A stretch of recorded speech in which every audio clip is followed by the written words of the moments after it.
Hello വാട്ടേ കുക്കിങ്ങിൻ്റെ day with വാട്ടേ ഈറ്റിൻ്റെ day കണ്ടാലോ. രാവിലെ തന്നെ ഞാൻ നല്ല അപ്പം ഉണ്ടാക്കി, നല്ല ഓൾ സ്പൈസസ് ഒക്കെ ഇട്ട് പൊട്ടറ്റോ കറി വിത്ത് എഗ്ഗ് ഉണ്ടാക്കി, നല്ല ഗരം മസാല ഒക്കെ ഇട്ടിട്ടുള്ള മസാല എഗ് കറി ഉണ്ടാക്കി, അതും അപ്പം കൂടി കഴിച്ചു.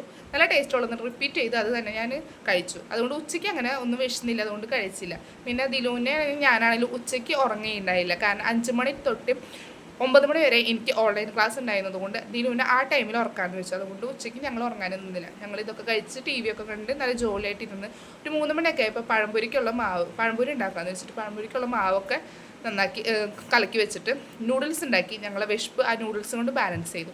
അതിന് ശേഷം പഴമൊക്കെ അരിഞ്ഞ് നല്ല തിളച്ച നല്ല വെളിച്ചെണ്ണയിലേക്ക് പഴംപൊരി വറുത്ത് കോരി എടുത്തു. അപ്പോഴാണെങ്കിലോ ഉമ്മ പുറത്തേക്ക് പോയിട്ടുണ്ടായിരുന്നു.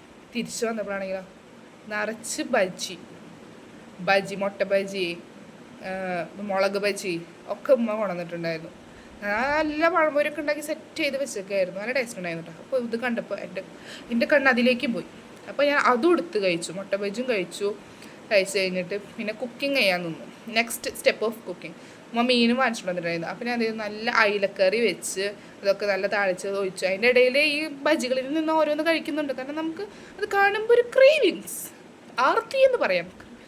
അത് കഴിഞ്ഞിട്ട് നല്ല മീനൊക്കെ വറുത്ത് സെറ്റാക്കി മീൻകറിയും ചോറും ഒക്കെ കൂടി കഴിച്ചു. നല്ല മസാല കിളിമീനായിരുന്നു, ഞങ്ങളുടെ കിളിമീൻ എന്ന് പറയുന്നത്. മസാല ഒക്കെ വറുത്ത് സെറ്റാക്കി വെച്ച മീനും കൂട്ടി ചോറൊക്കെ കൂട്ടി കഴിച്ചു.